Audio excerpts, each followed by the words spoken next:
today's video, we're going to be talking about what the other side is going to likely do in our challenges to a lot of these Second Amendment gun control cases, our legal challenges to them. There have been, since the handing down of Bruin from the Supreme Court with our new constitutional test, where we look at history, text, and tradition, there's been a lot of litigation challenging gun control statutes, not only in my jurisdiction within the Ninth Circuit, but throughout the entire country, obviously. There has been, on the part of the state, a significant pushback, right? Obviously, they want to maintain their gun control statutes. That's, for a tyrant, I suppose that's perfectly understandable. Now, we need to understand what the state's arguments are. We need to be able to predict what the state's arguments are. It's incredibly important. There's a certain level of sophistry to those that are righteously indignant. Hey, this statute violates my fundamental, specifically enumerated rights. That's it. End of discussion. Well, that's not going to get you very far. You still need to make an argument before a court as to how this statute violates your Second Amendment rights. More importantly, you need to be able to shoot down the arguments that your opponent is going to be drafting up.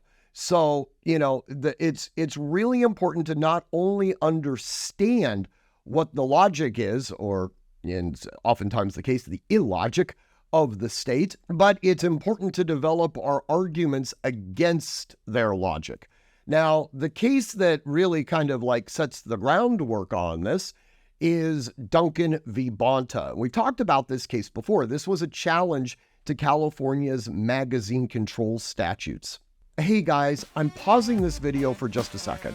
So USCCA, which is the sponsor of this program, they're doing a giveaway right now. It's really cool, and you can read all about it in the description below this video. It is going to end soon, so you're going to want to get on this. You're going to want to click on that link and participate. All right, let's get back to the video. It started out with Judge Benitez. It went up to the Ninth Circuit. It was upheld by the Ninth Circuit. It then went to an en banc panel where they overturned Judge Benitez, then went to the Supreme Court. Supreme Court issued their Bruin decision where they articulated this new constitutional test where we look at the history, text, and tradition. It then was sent back to the Ninth Circuit. The Ninth Circuit then sent it back to Judge Benitez. Benitez issued a new opinion. It's gone back up to the Ninth. And so it's a long, ongoing process. Ultimately, I believe it's going to wind up in the Supreme Court again. But we need to understand what the state's objections are so that we can be adequately prepared to argue against their objections. And I believe where they're going to focus their energy is on common use. Now, we've talked about common use before, but I want to go into a little deeper analysis on this. So to understand common use, we have to actually start out at the Miller decision, which took place in the 1930s. This was a Supreme Court decision. It was really the first 20th century Second Amendment case that went before the Supreme Court. And in that case, the Miller court said that weapons that are in common use for lawful purposes such as self-defense are protected by the Second Amendment. Now, the Heller decision, which we're usually more familiar with, this is the 2008 decision that was drafted by Justice Scalia. He reiterated the common use test for Miller, all right? So to understand the logic of this, when someone wants to challenge a statute as violating the Second Amendment, the threshold question that they have to answer before the court is how the statute actually affects their Second Amendment rights. It's conceivable that it doesn't. Now, it's not enough to just simply say, well, it's a statute, I want to do this, therefore the Second Amendment's been implicated. It's going to have to be a little bit more articulated than that. So the court will look to determine whether or not the activity that's being regulated or the hardware that's being regulated falls within common use. Now, common use, to go over that little phrase again, as articulated by both Miller and Heller, is common use for lawful purposes such as self-defense.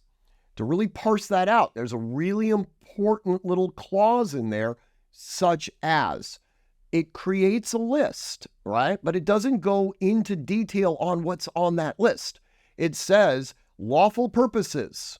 One of them would be self-defense. In fact, we could argue that a core aspect of the Second Amendment is self-defense. Now, I personally wouldn't articulate it quite that way. I believe that self-defense could probably best be described as a resistance to tyranny, because tyranny can take the form of an oppressive government, an occupying military force, or a common thug on the street. Anyone who would use force to essentially mandate your performance or to compel you to engage in an act against your will is by definition a tyrant. And it doesn't really make any difference whether or not it's a government or an abusive spouse, okay?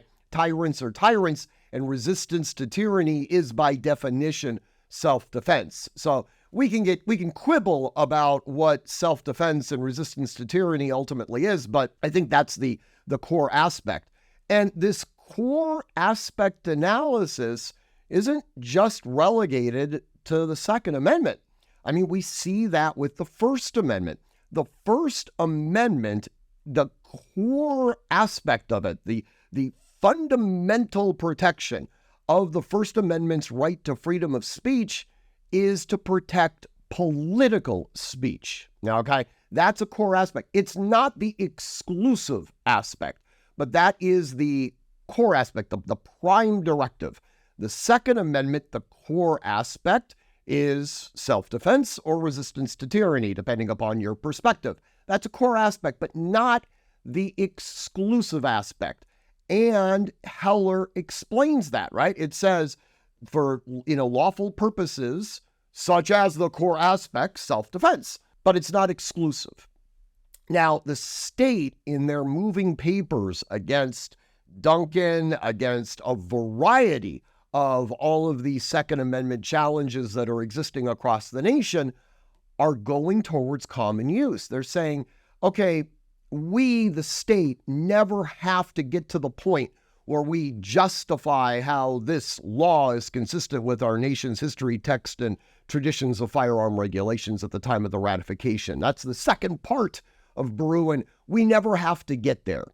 We can stop at whether or not the statute even implicates the First Amendment to begin with, because the activity that the individual wants to engage in that's being regulated, or the item that the individual wants to own that's being regulated, that is not covered by the Second Amendment, because the Second Amendment, and this is very important, only covers items that are in common use for self-defense. They have taken Justice Scalia and lied about what he said. They changed the words such as and replaced it with for. Okay, that's really important, because what they're doing is they're taking a list that potentially could go on forever, and they've reduced it to one single item, and that is, in their minds, self-defense. Then they get into what actually defines as self-defense. We're not going to get into that in this video, but it's equally idiotic. Okay, now to show you, just as a visual example of how ridiculous this is my .30-06 bolt-action hunting rifle, okay? Winchester Model 70, chambered in .30-06. I think most people, even those that are not involved in the Second Amendment community, would look at this and say, oh yeah, that is covered by the Second Amendment. Ownership and use of this tool is Second Amendment protected. According to the state's common use concept, this would not be covered by the Second Amendment, since it is not in common use for self-defense. Again, what is it used for primarily? It's used for target shooting. It's used for hunting. Okay. It's not used for self-defense. I'm sure that we could probably scour the internet and find an example of where somebody used a bolt-action rifle for self-defense, but it's probably going to be fairly limited. All right. Well, that doesn't make any logical sense. I mean, the reality is that a bolt-action rifle is clearly going to be protected by the Second Amendment because it is in use for lawful purposes. Hunting, target shooting, these things are all lawful purposes. So this is, like I said, where I believe the state is going to be making their arguments. I do believe it's going to be fairly easy to be able to shoot them down, no pun intended. But again, we need to be aware of what they're saying and how they're saying it so that we can be properly prepared to attack them. Again, if you have any questions about any of this stuff, by all means, feel free to contact me at steven@artemishq.com.